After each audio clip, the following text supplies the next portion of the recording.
University మంచి భవిష్యత్తు కోసం తెలుగు విద్యార్థులు ఇష్టపడే యూనివర్సిటీ.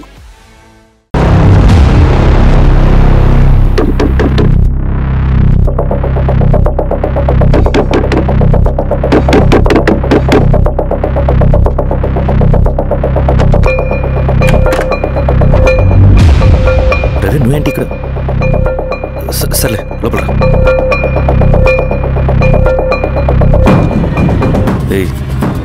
ఏంట్రా ఇది?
రవి ఏమైందిరా?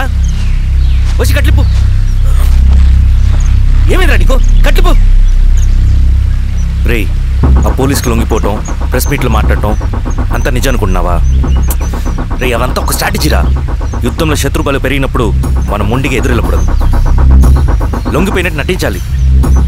అది నిజంగా లొంగిపోవటం కాదురా, శత్రువుని ఏమార్చడం. నేను అదేరా చేశాను. అది నిజం అనుకోకు. ముందు కట్లిప్పు రవి. విప్లవంలో నష్టం అన్ని వైపు నుంచి వస్తుంది.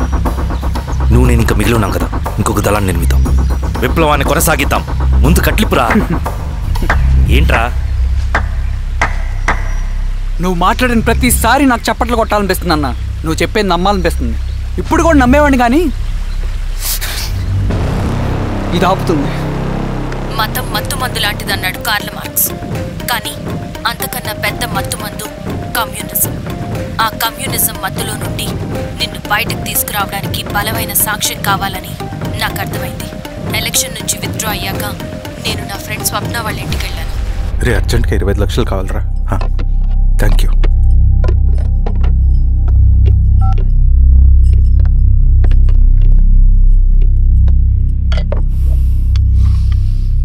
చాలు.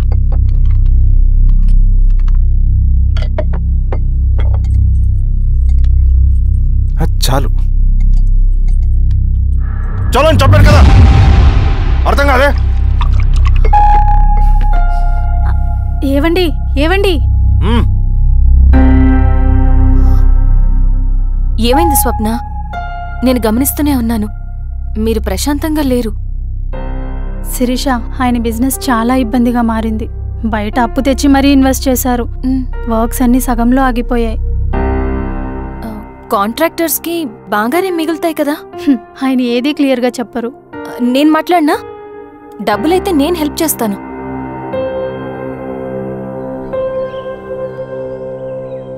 అన్నయ్య చెప్పమ్మా. మీరు డబ్బు గురించి ఏదో ఇబ్బంది పడుతున్నారని అర్థమైంది.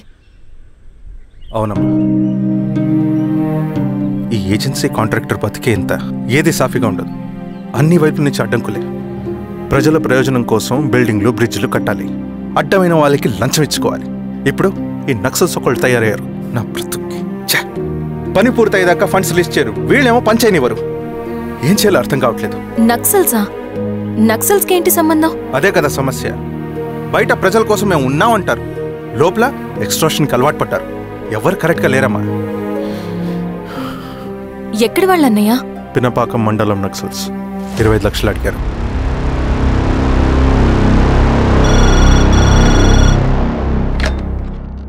హలో ధర్మ, ఆ సింగన దళం గురించి నీకు ముఖ్యమైన విషయం చెప్పాలి.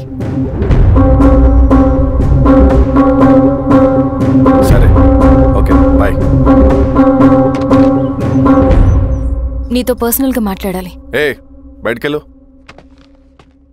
చెప్పు. అన్నయ్య చనిపోయిన తర్వాత ఎలక్షన్స్ లో పోటీ చేసిన నన్ను సింగన్న దళం కిడ్నాప్ చేశారు. కానీ అక్కడ ఒక వ్యక్తిని చూశాను. ఆ వ్యక్తిని అన్నయ్య చనిపోయే ముందు తన దగ్గర డబ్బులు తీసుకోవడం గమనించాను. ఆ క్షణమే సింగన్న దళంపై నాకు అనుమానం వచ్చింది. I'll take care.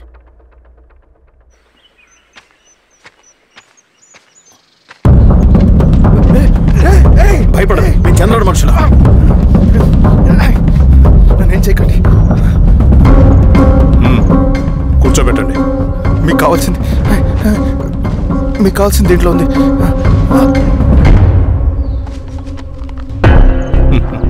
కాంట్రాక్టర్ డబ్బులు కదా, కొత్తగా ఉన్నాయి.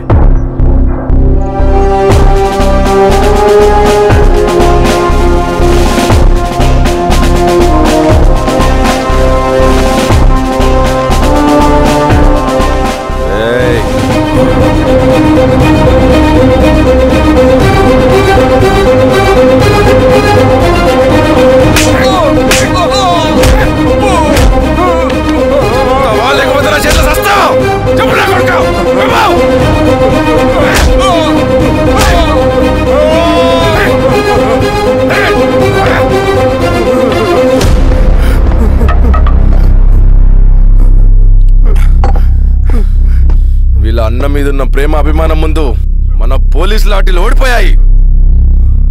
చంద్రన్ ఎన్కౌంటర్ ఎలాగూ పోతాడు.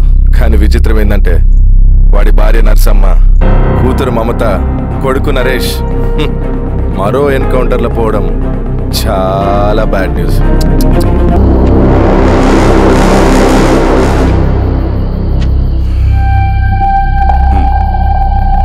కానీ నాదో కండిషన్.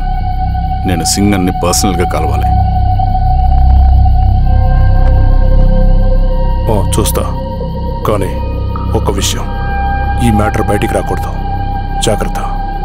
సింగన్న స్ట్రాటజీ ప్రకారం మాకు ఈశ్వర్ రెడ్డి దగ్గర నుంచి డబ్బులు వచ్చాయి. అప్పుడు నరసింహుల్ని పిలిపించి, నువ్వు ఎలక్షన్ నుంచి విత్డ్రా అవ్వాలి నరసింహులు. విత్డ్రానా? 30 సంవత్సరాల తర్వాత వచ్చిన అవకాశం అన్నా ఇది. గెలిచే ఎన్నికల్లోంచి తప్పుకోమంటారేంటి? ఎందుకన్నా? నిన్ను ఈ ఎలక్షన్లో నిలబెట్టింది కమిటీయే, విత్డ్రా చేయమనేది కమిటీయే. సెంట్రల్ కమిటీ ఏం డిసైడ్ చేసినా అది మనం ఫాలో అవ్వాలి. మనకి వేరే ఆప్షన్ లేదు.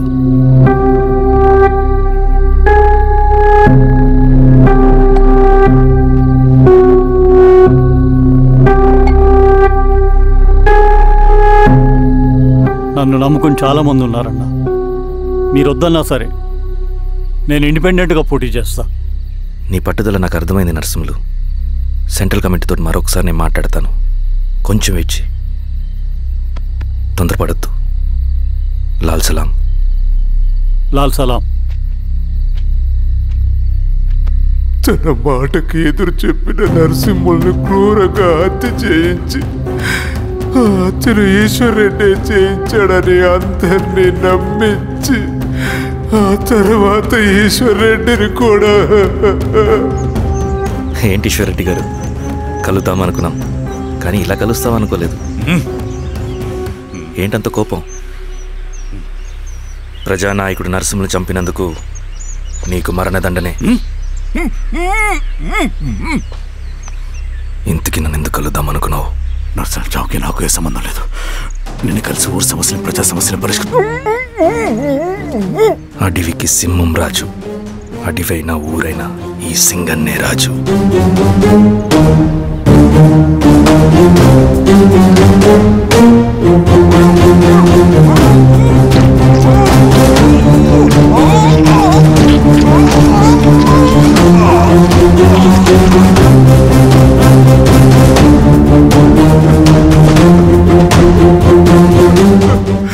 తప్పు చేశావు సార్.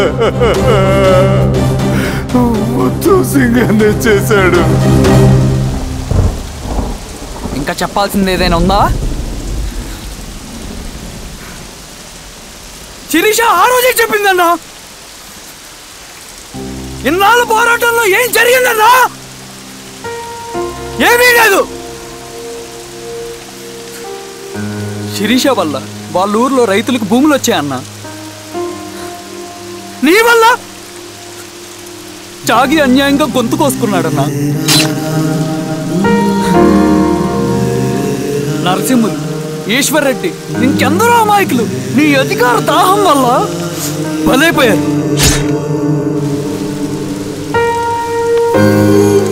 వీరస్వామి, పల్లెనప్పన్, ఇంకెంతో మంది పోలీసులు నీ కుట్రలో కాలిపోయారన్నా. ఏంటన్నా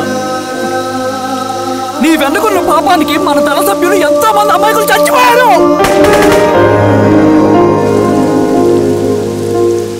ఆ జనాలు అమాయకులన్నా. నువ్వు మాటలు చెప్పి రెచ్చగొడితే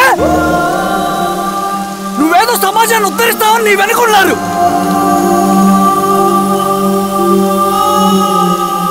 వాళ్ళకి కావాల్సింది కరప్షన్ లేని సమాజం. అది ఊరైనా అడవైనా.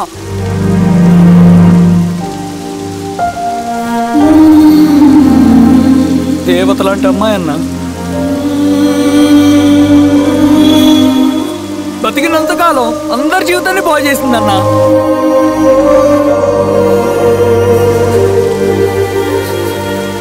నా చేతులతో చంపించావు. నన్ను మనిషిని కాకుండా చేశావు. ఈ జెండా అడ్డు పెట్టుకుని చేస్తున్న దురాఘాతాలు, ఈ సిద్ధాంతపు ముసుగులో జరుగుతున్న హింస, దోపిడీ, మోసం అన్నీ ఆగాలి, ఆగిపోవాలి.